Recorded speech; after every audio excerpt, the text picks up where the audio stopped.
The fog lay thick upon Baker Street that evening, curling like spectral fingers through the lamplight. Holmes sat rigid in his chair, fingers steepled, eyes glinting with that peculiar intensity which I had long learned to recognize as the harbinger of a case most curious.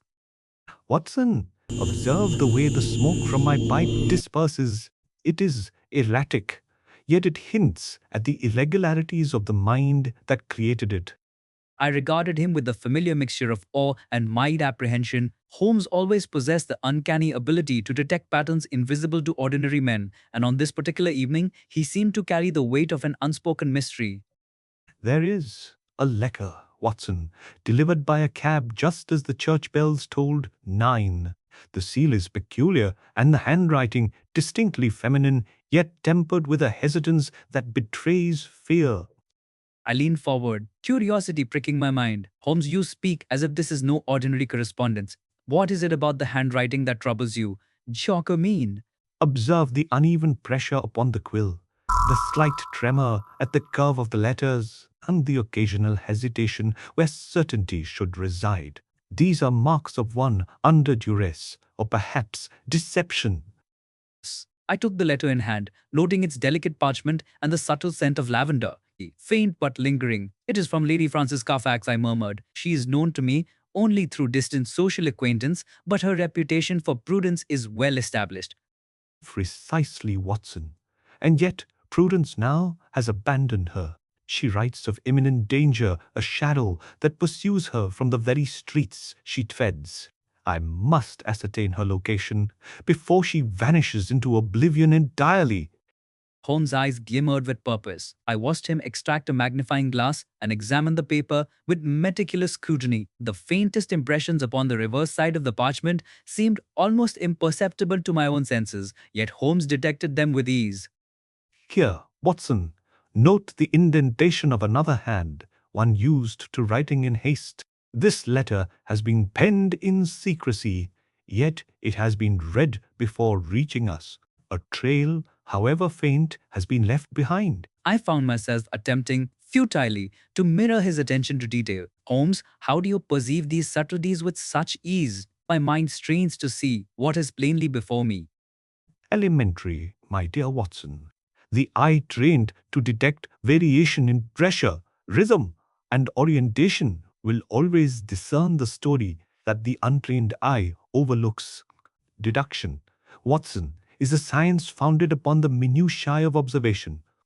I nodded slowly, absorbing his words. The night deepened, and the muffled sounds of carriages echoed in the narrow streets below. The anticipation of adventure mingled with a certain dread one always felt when Holmes prepared for action. We must act with prudence, Watson. Lady Frances Carfax is imperiled, and time is the enemy. Yet we must also discern the precise nature of her captor and the motives that drive such peril. He paused, then retrieved his overcoat and hat. We depart immediately, Watson. Watts! The streets of London, though familiar, conceal secrets in every shadow. We must pierce that veil. Our first destination shall be the residence of Miss Vernette Clow, a governess once in the employ of Lady Frances. She may possess knowledge of her movements, her companions, or her enemies. I followed Holmes into the chill night, our footsteps echoing against the cobblestones. The fog swallowed the gas lamps, leaving us to navigate by memory and the instinct that only Holmes seemed to command fully. Remember, Watson, every person leaves a trail. Miss Vernet's recollection, though perhaps clouded by time or fear, may yet hold a key. The smallest detail, a hat left upon a chair, the scent of a foreign perfume, may illuminate the path to Lady Frances. We arrived at a modest residence, doing this press, that is vigilance, where the flicker of candlelight revealed a figure poised by the window. Miss Vernet, delicate and nervous, greeted us with the faintest tremor in her hand. Mr. Holmes, Dr. Watson, you are most kind to come. I feared for Lady Frances, and yet I knew not whom to trust. Miss Vernet, we require your utmost candour. Any hesitation may imperil the lady further. Tell us of her companions, her habits, and the movements that may have preceded her disappearance. She received letters, sir, strange letters from unknown men. At first, she thought them mere curiosities, yet one grew increasingly sinister. She confided in me, but spoke little of names or places. Holmes's eyes narrowed. The faintest sign of agitation crossed Miss Burnet's face, and I wondered if fear had silenced some vital truth. And these letters, may we examine them? Their content, phrasing, and envelope may yield the faintest trace of origin. They were all destroyed, sir, save one which I retained, fearing you might require it. Here it is, with utmost caution. I handed it carefully to Holmes, who took the envelope as though it were a fragile relic, examining every crease, every smudge, every fiber of paper. See, Watson, the postmark is faint, but discernible. The ink, though aged, retains a peculiar metallic quality. This is no ordinary correspondence. The sender intended to conceal as much as to communicate. The implication sent a chill down my spine. Holmes, if one were to deduce from the envelope alone, what might one conclude? That Lady Frances' pursuer possesses cunning and access to resources uncommon among ordinary men. Perhaps a man of wealth, perhaps one versed in the clandestine arts. We must tread carefully.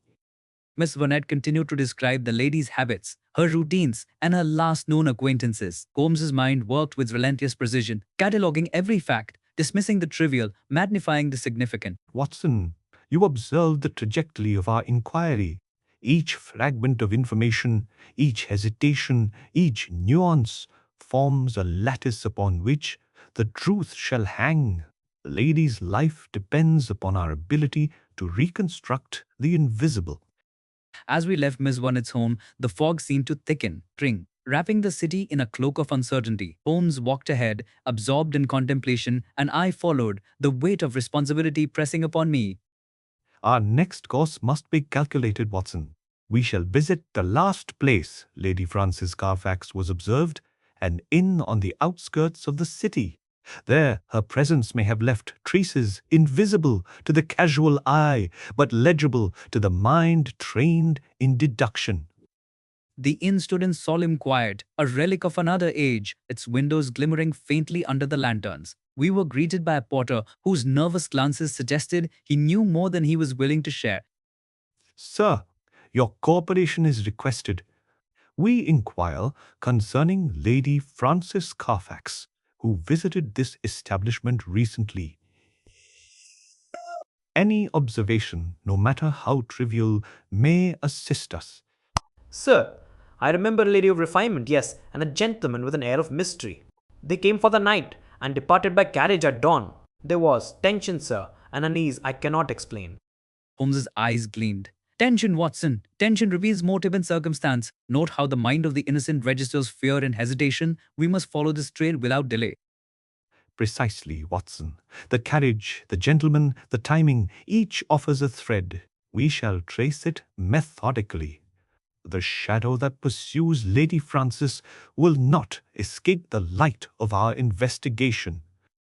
As we departed the inn, the moon cast long spectral shadows upon the cobblestones. I could feel the tension in Holmes's stride. The electric charge of imminent discovery, a case fraught with danger, had unfolded before us, and the night itself seemed complicit in the mystery. Watson, we are now upon the first real path of the investigation. Observe carefully. Note every anomaly, every hesitation, every hint of fear. For in these minutiae, the truth of Lady Frances Carfax's fate shall reveal itself, and we must be ready to act. With these words, Holmes set his pace, and I, faithful chronicler and companion, followed, aware that the night was far from over and that the dangers ahead would test both our wits and courage. The streets of London lay shrouded in a restless mist as Holmes and I navigated the winding lanes toward the outskirts, where the city's hum gave way to the faint whisper of country air. The chill of night settled upon my shoulders, and yet the tension in Holmes' stride was palpable, each step measured with unerring purpose. Watson, note the condition of the road beneath our feet. The mud is freshly churned, yet it shows the imprint of a carriage wheel that is slightly wider than usual. This suggests a vehicle of considerable size, perhaps a private hire, and the tread indicates haste. I bent to examine the tracks, trying to emulate Holmes' methodical scrutiny. The wheel marks were indeed unusual, broader than those of the ordinary hansom, and they led toward the winding lane where the gas lamps flickered like distant stars struggling against the fog. The direction, Watson, is crucial. The trail implies that Lady Frances was conveyed under cover of darkness, likely to a location she could not choose, and certainly not a public thoroughfare. The faint scent of horse's sweat mixed with a subtle odor of tobacco. Holmes's senses seemed attuned to every nuance. Tobacco, Holmes? Do you surmise that the man escorting her smoked, or could it be from the driver of the carriage? Both possibilities exist, but observe the peculiar blend of Latakia and Virginia. It is uncommon outside gentlemanly circles. Therefore, I incline to the supposition that the companion was a man of means, not mere servitude. My head swam with the implications. Holmes, your conclusions rise from shadows themselves. How does one discern so much from the faintest odors upon wet soil? Elementary, Watson. Observation, deduction, and the elimination of impossibilities. There is no magic, only meticulous application of the mind to the evidence before us.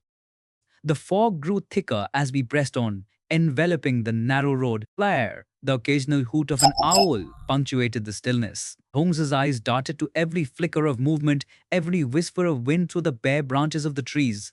Watson, observe the lamplight upon that sign. It bears traces of recent cleaning, yet it is uneven. One can deduce that a hand sought to remove a mark, perhaps a smudge left by an anxious passer-by. Our lady may have passed here recently. Indeed. The polished surface bore subtle streaks that caught the gaslight as if revealing secrets under scrutiny. Holmes's magnifying glass revealed a nearly imperceptible trace of fine ash, as though someone had lit a cigarette near the sign. Ash, Watson, not ordinary. It contains hints of sulfur and a foreign blend. The individual who smoked here is likely not of English origin, and this may connect to the gentleman Miss Verney mentioned at the inn. We proceeded in silence, following the trail as the fog thickened to an almost impenetrable white. The road narrowed further, and the distant sound of water suggested the presence of the river. Holmes's pace slowed, his eyes narrowing, lips pressed into a thin line of concentration. Watson, listen. Do you perceive that soft ripple upon the breeze? A faint whistle of water against wood. The creak of a dock, perhaps. Lady Frances may have been taken to the riverbank, where a boat awaited her. I strained my ears, catching the faintest lapping against timbers and the distant murmur of the Thames. A shiver ran down my spine. The air smelled of brine and fog, and the shadowed banks seemed to conspire in concealment. We shall approach cautiously. Fa! Note, Watson, the direction of the footprints in the mud. Small, delicate, likely. And beside them, larger impressions, consistent with the width of the carriage wheel. Holmes's observation was unerring. We followed the path to a secluded quay, where a narrow boat rocked gently against the pilings. The lantern's dim glow reflected upon the water, casting eerie shapes that seemed almost alive. Watson, the rope has been freshly coiled, yet disturbed at one end. Someone embarked recently, and Our Lady's presence is confirmed. The question now, who accompanied her, and for what purpose? I could only imagine the peril she faced. Holmes, we must hurry. Every moment she is confined increases the danger. Can we deduce where they intend to go? Observe, Watson, the direction of water currents, the angle of the boat, the faint residue of coal dust. They suggest a journey downstream, perhaps toward the docks where smaller vessels are loaded for private travel. Focking. Our urgency quickened, yet we moved with careful silence. Each step upon the damp wood echoed faintly, betraying our presence even as we sought to remain unseen. Holmes's gaze scanned every shadow, every fold of mist. Watson, the lanterns yonder indicate human activity. That dock must be investigated. The smoke from a distant chimney carries a peculiar scent, French tobacco, perhaps the same as before. We are nearing the individual who holds Lady Frances. My heart quickened. Holmes's brilliance was exhilarating, yet the unknown dangers ahead pressed upon me. Holmes, do you think we may confront the captor directly, or must we first observe, perhaps lay a trap? Observation, Watson. The mind must outmatch the hand. A misstep now could imperil the lady, yet by watching, by listening, we shall discern the character of our opponent and the means by which he seeks to control her fate. We crouched behind crates near the dock, the fog curling around us like a living shroud. Figure emerged, tall, deliberate, and bearing the unmistakable air of command. Hong's eyes narrowed to slits, analyzing each movement, each detail of the stranger's manner. Note, Watson, the gait, the tilt of the head, the manner in which he grips the lantern. Every detail speaks volumes. This is a man accustomed to authority, yet cautious, one who fears pursuit. The man spoke to another, a smaller figure, likely a servant or accomplice. Their conversation was terse, deliberate, but carried hints of tension. I leaned closer, straining to hear, while Holmes' eyes never wavered. Listen carefully, Watson. Words are weapons as much as blows. Ensure the lady remains secure, one said. Ho! The client demands compliance. Observe the tone, fear, obedience, yet a hint of resentment. Holmes motioned for silence, his finger pressed to his lips. The interplay of fear and command was subtle, yet he discerned it with uncanny precision. Height? Watson, the smaller man may be persuaded, the taller is steadfast. This knowledge may guide our approach. The boat, Watson, is the next stage. Note the ropes, the method of fastening, the angle of approach. If we act with speed, we may intercept without raising alarm. Precision will save the lady. My pulse raced, yet I followed Holmes' lead, every sense alert. Shoo, the fog swirled thicker, concealing us from the watchful eyes of those who held Lady Frances, and yet revealing to Holmes every imperfection in their vigilance. Ha ha ha! Watson, observe the lantern's reflection upon the water. It trembles in anticipation, and so must we. The moment of confrontation is near, yet our approach must be silent, calculated, inevitable. Boat rocked gently, tethered yet ready to depart. Holmes's mind worked at a pace incomprehensible to me, calculating angles, weights, and timings, all to ensure that our intervention would be effective and swift. Now, Watson, every shadow is a potential ally, every ripple a clue. The lady's fate balances upon our understanding and upon the precision of action. One misstep could render her lost to us forever. As we prepared to move, the mist thickened almost to suffocation, and the distant toll of a church bell marked the hour. I felt the thrill and terror of the chase as Holmes, undeterred, led the way with inexorable certainty, his mind a beacon amid the obscurity of night. Watson, remember, in all danger, the mind remains our greatest weapon. Observation, deduction, patience. These are the tools by which we shall reclaim Lady Frances Carfax from the hands of those who would see her lost. And so we crouched, ready to act, the river before us, the night around us, and the first tangible signs of our quarry finally within reach. The case had grown more intricate, the stakes higher, and the resolution of the mystery yet shrouded in shadow. The fog lay heavier than before, a dizzying 70 rays, curling around the pilings of the dock and clinging to our coats as we crouched in silence. The rippling water reflected the dim glow of lanterns, and every sound, every creak of timber or distant splash resonated like a warning. Holmes' eyes were fixed upon the boat, unblinking, unyielding. Watson, note the manner in which the smaller man handles the ropes. He is nervous, aware of observation, yet unpracticed. The tension in his movements betrays inexperience and fear of reprisal. I watched closely, attempting to mimic Holmes' observation, but the subtleties escaped me. Holmes's gaze seemed to pierce the fog itself, detecting what was invisible to ordinary eyes. Moroccan, The lady is aboard, Watson. Hear her faint cry? It is muffled, controlled, yet desperate. Observe the posture of the taller man head bowed, hand gripping a cane or weapon. He is the one in authority. My heart leapt at her peril. Holmes, we must act, yet cautiously. One false move could provoke violence, and the lady's life hangs in the balance. Patience, Watson. Our knowledge is our advantage. He fears discovery, yet his confidence stems from ignorance of our exact position. By allowing him to display his methods, we may anticipate and counter every action. We waited, concealed by the mist, while Holmes's mind raced through possibilities, each deduction more precise than the last. I marveled at his ability to see the invisible patterns, to read fear, intention, and deceit in mere posture. Observe the shadow of the rope, Watson. Its tension, its slack, even the angle reveals the exact movements required to secure the lady. One misstep in his handling could allow us intervention with minimal risk. I nodded, but my hands trembled with anticipation. The muffled sound of a woman's quiet sobs pierced the night. At least it was Lady Frances, unmistakable even in the hushed tones of terror. Whispering, trembling. Please, someone help me. She recognizes danger, Watson, yet not the solution. Our presence must remain secret until the precise moment of action. Note, her captor adjusts the lantern. This is a signal, an internal command understood only by his accomplice. Holmes's observation was meticulous. Every detail, from the angle of the lantern to the slight shift of the taller man's shoulder, spoke volumes, spoke volumes. Thanks, how can you perceive such signals? They are imperceptible to the untrained eye. Elementary, Watson. Each movement carries meaning. Our task is to interpret it accurately.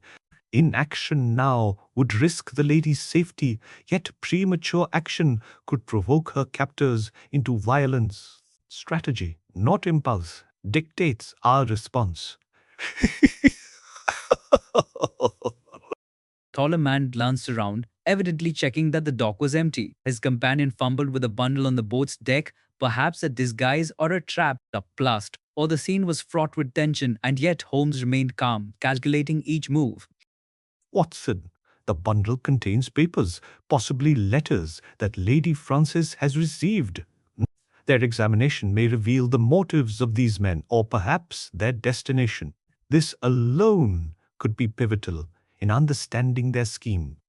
I suppressed a shudder as I watched Holmes plan their next steps in silence. The boat rocked gently, water lapping against its sides, as the taller man barked a short, sharp instruction to his subordinate. Observe the hand, Watson. Note the calluses, the force of grip, the way authority is wielded, not through words alone, but through posture and gesture. Every detail is a key to understanding the mind behind it. I felt a sudden surge of determination. Holmes, shall we reveal ourselves? I fear delay may allow them to depart. Tut! Not yet. The smaller man hesitates, showing the faintest sign of doubt. That hesitation is our window. Oh, by exploiting his fear, we may secure the lady without alerting the taller man prematurely. Holmes crouched lower, his gaze locked upon the smaller man. I followed his lead, heart pounding, senses sharpened by the imminence of action. Watson, note the trembling of his fingers upon the rope. Fear dictates every motion. By a precise command, we may induce compliance without conflict. Holmes whispered instructions to me, each syllable deliberate. We moved in silence, approaching the boat under cover of fog and shadow. The tension was electric, and I felt the full weight of danger pressing upon us. Now, Watson, observe the alignment of the lantern with the deck. A subtle misplacement will reveal our presence to the taller man, yet a deliberate misstep may serve as a distraction. Timing is everything. Timing is everything. I adjusted my position, holding my breath, as Holmes made a slight gesture. The smaller man looked up instinctively, startled, and the taller man tensed. This was our moment. Engage, Watson. Control the frightened subordinate. I shall confront the leader. Precision, calm, and authority. These are our allies. These are our allies. I leapt forward, seizing the smaller man by the shoulders. He gasped, eyes wide, and for a moment the larger figure hesitated, uncertain. Halt where you stand. The lady is under protection, and resistance will prove fatal to your cause. Who dares? What is this intrusion? Elementary, sir. You and your accomplice have underestimated observation and deduction. Your every movement, your every gesture has been recorded, analyzed, and interpreted. Lady Frances Carfax is safe if you comply. Why, wise? The taller man glared, defiance warring with caution. The tension was unbearable, the waters lapping a soft accompaniment to our confrontation. Watson, secure the lady. Ensure she is not distressed. Fear clouds judgment and may provoke rash actions. I approached Lady Frances carefully, taking her hands and assuring her of our presence. Her relief was palpable, a shudder passing through her as she whispered thanks. Mr. Holmes, Dr. Watson, you have found me. I feared the worst. Fear need not govern your actions, Lady Frances. You are safe. Yet we must secure evidence and understand who orchestrated this abduction. Observe carefully, Watson. The marks upon the ropes, the position of lanterns, the reactions of these men, all reveal intent and method. Holmes's analysis was relentless. Every detail, every glance, every tremor of the captor's hands was catalogued, stored in the vast ledger of his mind. I could only marvel, recording the scene with precision. Watson, examine the papers in the bundle. They may reveal the addresses, names, or instructions given to these men. One detail may unravel the entire plot. Picked up the bundle, noting the fine handwriting, the faint scent of foreign ink, and the addresses scrawled with deliberate care. Each letter was a clue, a fragment of a puzzle waiting for Holmes' mind to assemble. Observe, Watson. The addresses indicate a progression, a series of locations where Lady Frances was to be transferred. The hand that wrote them is controlled, precise, and yet the pattern betrays fear of detection. Man's defiance faltered as he realized the depth of Holmes' comprehension. Even in his arrogance, he could not conceal the certainty that his methods had been exposed. Your schemes, sir, are apparent in every choice, every step. Compliance now may spare you the consequences of defiance. Resistance is futile when deduction has illuminated your every move. The smaller man, trembling, finally surrendered, releasing the ropes and lowering his gaze. Lady Frances stepped forward, free from her confinement, and the fog seemed to recede slightly, as though even the night recognized the triumph of reason over subterfuge. Thank you, both of you. I am forever indebted. Elementary, Lady Frances. It is not debt but vigilance that ensures safety, and yet the investigation is not complete. The origins of this plot and its architect must be revealed. I helped Lady Frances to steady footing, noting the extraordinary composure of Holmes even amid the resolution of immediate peril. Yet I knew, as always, that the case had further twists awaiting discovery. Watson, we have secured the immediate danger, but observe, each clue points to a larger web. The investigation now must extend to the origin of the letters, the identity of the client, and the motivations that sought to place Lady Frances in jeopardy. And so we stood upon the dock, Lady Frances safe, yet the mystery far from solved. Double da. The night had yielded a victory, yes, but the deeper currents of deception, secrecy, and danger remained to be unraveled by Holmes's unmatched intellect. Hate. The fog had lifted slightly by dawn, revealing the quiet expanse of the Thames docks. Holmes and I guided Lady Frances toward the street, ensuring her safety, while the city began to stir with the muted noises of early morning coaches rolling over cobblestones, the distant cries of street vendors, and the occasional clatter of horseshoes against stone. Watson, note the subtle differences in the mud prints left by the captors. Oh, the deeper impressions, coupled with the direction of the river currents, indicate their intended escape route. We must act swiftly if we are to intersect them before they vanish into obscurity. I observed the tracks with Holmes, trying to discern what he saw so clearly. The larger prints were unmistakable, suggesting heavy boots, yet lighter, irregular marks accompanied them, hinting at someone of smaller stature assisting. Holmes, can one infer the height or strength of these men from their footprints alone? elementary, Watson. The depth, the spacing, and the pressure distribution reveal much about weight, gait, and even the nervousness of the individual. Fear and haste distort ordinary walking patterns, leaving a signature on the ground. Holmes's words were always precise, and you always precise. Yet I struggled to internalize the sheer acuity of his observations. Lady Frances walked behind us, pale and exhausted, her hands tightly clasped around a shawl. The events of the night had left her visibly shaken. Dr. Watson, Mr. Holmes, I still cannot comprehend how you discovered me. The fear I endured is almost indescribable. Fear need not dominate you, Lady Frances. Observation and deduction guide us to truth, and the precaution of vigilance preserves life.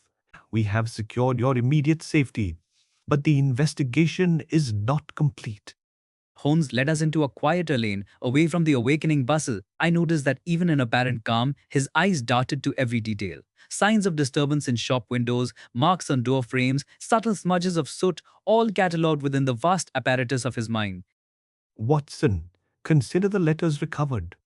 The handwriting is controlled, precise, yet betrays the faintest hesitation in certain letters, particularly the loops of the cursive F and S.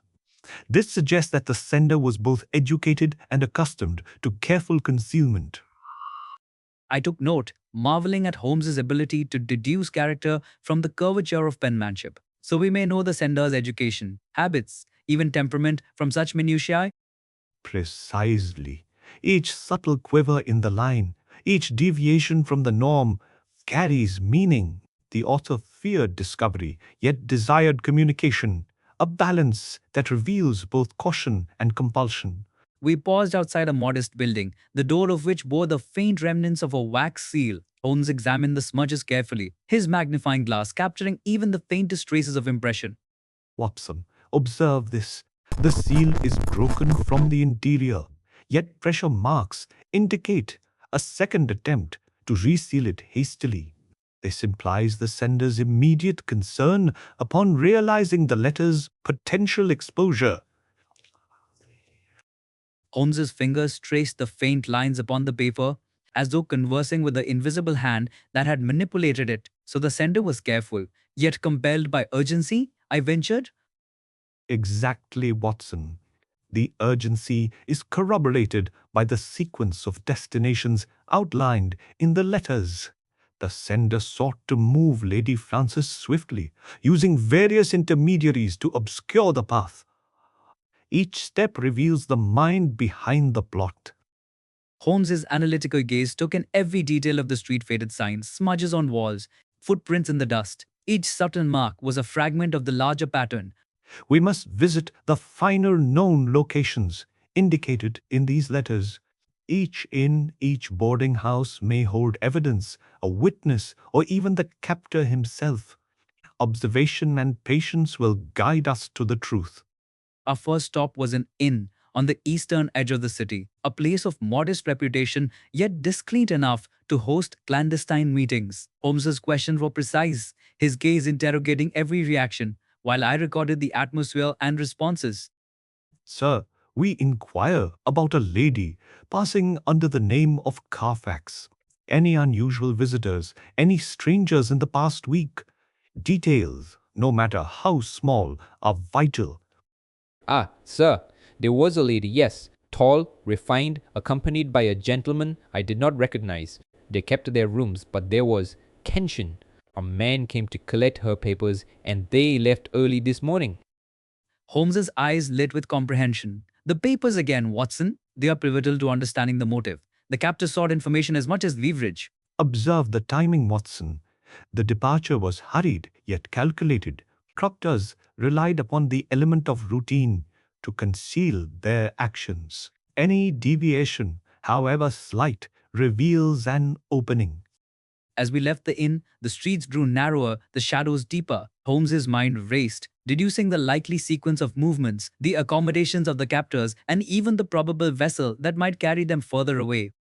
Watson, the handwriting on the letters indicates French origin. combined with the use of private hire carriages and specific inns, we may deduce the route, the network, and perhaps the principal orchestrator. Holmes' analysis was relentless. He mapped the possible movements, considering bridges, water routes, and secondary contacts. Every detail, however trivial, was catalogued until the unseen map of the plot lay clear before him. Observe, Watson. It's serving. The pattern is a series of calculated diversions meant to obscure the final destination. Yet the compulsions of the sender fear, urgency, and a desire for precision betray the path. We shall follow it meticulously. Our next steps led us to a discreet boarding house, its windows curtained tightly, its door worn smooth by repeated use. Holmes's intuition suggested that someone connected to the letters would be present. Watson, notice the impressions in the dust near the doorway. Footwear of different sizes, some hurried, some deliberate. The taller man we encountered at the dock passed this way, likely with the smaller accomplice. Ins blio. Oh, Cadis at the light. Holmes's every movement was calculated to observe without being detected. I followed, knowing that even the slightest misstep might alert the occupants. we shall enter, Watson, and present ourselves not with aggression, but with the inevitability of deduction. The mind of the guilty is fragile. Exposure is a weapon more powerful than force. Inside, we encountered a maid, timid and frightened. Holmes's questions were subtle, probing without alarming, eliciting details that revealed movements, deliveries, and interactions previously unnoticed. Lady Frances was moved here briefly, yes. The taller man issued instructions, yet left details with the smaller man, indicating a division of responsibility. Patterns of command are as telling as footprints.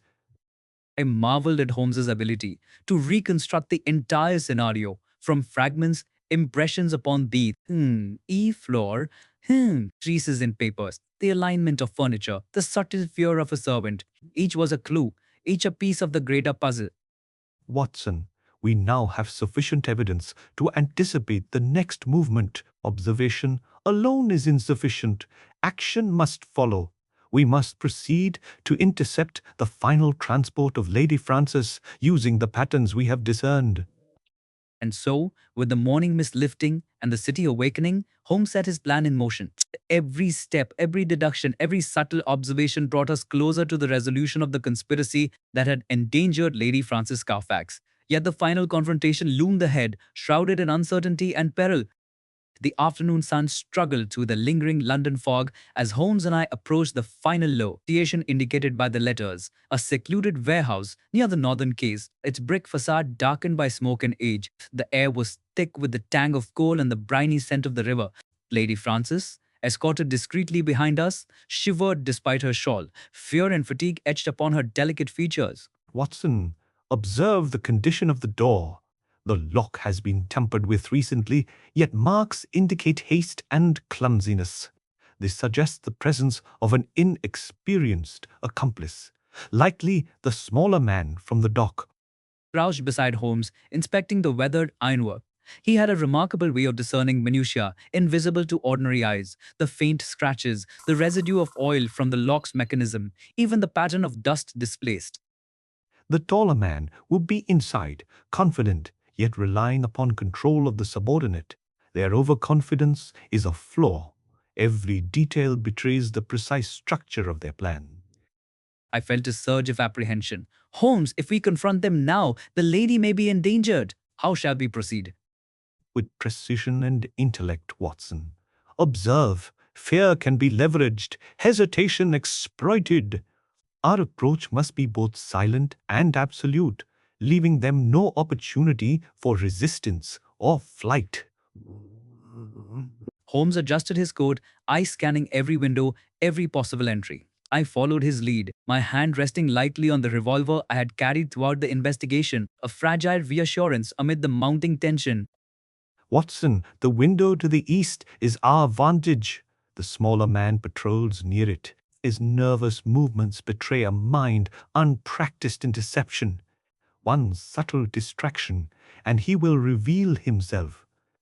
I nodded, attempting to calm my racing heart. Lady Frances grasped my arm, her eyes wide with fear and hope. Dr. D. Watson, we will succeed, she whispered.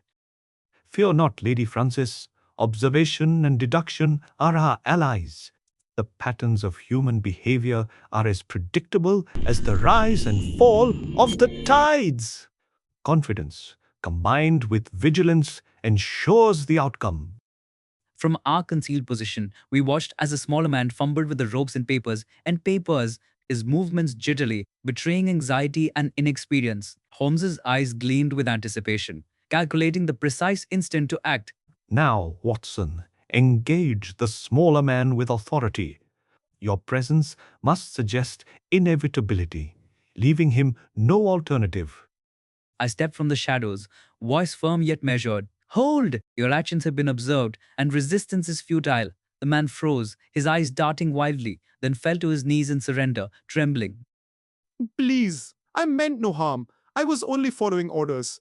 And Precisely as anticipated, Watson, the subordinate is frightened, compliant, and malleable. With proper guidance, he may provide information to unravel the entire scheme. I turned to Lady Frances, keeping her behind me. Madam, remain calm. Mr. Sebel, Holmes will manage the situation. Her eyes, wide with apprehension, mirrored the terror of the hours past. Now, Watson, observe the taller man. His confidence will falter upon the discovery of his subordinate's capture. We must confront him with clarity, exposing the inevitability of his failure. Holmes approached the warehouse door, hand poised, voice steady. Sir, your actions have been traced, your movements analyzed, and your intentions laid bare. Compliance is now your only option. Who are you? What is this? Well, I am Sherlock Holmes, consulting detective, and this gentleman is Dr. John Watson. Your attempt to conceal your plot has failed at every turn, for human behavior leaves traces even the cleverest seek to erase. The taller man's face darkened with anger and disbelief. He raised a hand, possibly to strike, yet hesitation overtook him, uncertainty written upon every muscle of his body. Watson, approach the door carefully. We must enter without giving him the chance to act rashly. The pattern of his behavior indicates fear of direct confrontation, and his actions are predictable. I opened the door cautiously. Inside, the warehouse was dim, the smell of damp wood mingling with stale tobacco. Ropes and bundles were scattered across the floor, and in the corner, Lady Frances' chair remained upright, the faint impressions of her distress still present. Observe, Watson. The placement of objects, the alignment of shadows, and the disturbed dust reveal every action taken here. The captor believed himself clever, yet he has left the entire sequence legible to those trained to observe. Holmes advanced, voice calm but commanding. Sir, step aside. Your schemes are exposed. The letters, the footprints, the observations, each has betrayed your intentions. Lady Frances Carfax is no longer under your control. possible. How? Elementary, sir. Human behavior, combined with the marks left upon the environment, allows deduction. Every act, no matter how concealed, leaves evidence. You acted without considering the totality of consequences. The man's defiance faltered. The man's defiance! His shoulders sagged, his gaze flicked nervously to his captured accomplice. Even in his arrogance, he understood that his actions were comprehended fully. Watson, secure the ropes and ensure Lady Frances remains safe. We shall now extract the information needed to complete the investigation. I moved quickly, untangling the ropes and guiding Lady Frances to a safer corner. She clung to my arm, still pale but reassured by our presence. Mr. Holmes, you have saved me. Hey, observation, deduction, patience. These tools accomplish what brute force cannot. Watson, question the taller man. We require names, intentions, and connections. I approached the subdued figure. Sir, we seek the truth. Name your client, the reason for this abduction, and every detail you have concealed. I was hired, a letter, a promise of payment to transport her to France. I knew nothing of her personally, only the instructions. Note, Watson, the hesitation, the incomplete sentences. Fear and guilt reveal more than words alone. He is sincere in ignorance of the larger scheme, yet complicit in the crime. Holmes extracted further details, each morsel of information clarifying the network that had endangered Lady Frances. We learned of the client, a foreign agent of wealth and cunning, whose desire to obtain Lady Frances' papers and correspondence had led to her peril. Elementary, Watson. Once the connections are traced, justice may be applied. Observation, deduction, and decisive action converge to reveal truth, protect the innocent, and ensure accountability. Lady Frances, now relieved and recovering composure, clasped my hand. I can scarcely thank you enough. How? How did you anticipate every movement, every danger? Experience, Watson, observation, and the theory of deduction. Every action has a motive, every behavior a trace. The world is a puzzle, and when one observes carefully, no secret remains hidden. Hint. As we escorted Lady Frances from the warehouse, the sun broke through the fog, illuminating the river and the awakening city. Holmes walked ahead, his expression serene yet alert, a sentinel of reason in a world of uncertainty. Watson, the case is resolved, yet remember, vigilance must accompany knowledge. The danger was averted, but human motives remain complex, and the observant mind must always anticipate the unseen.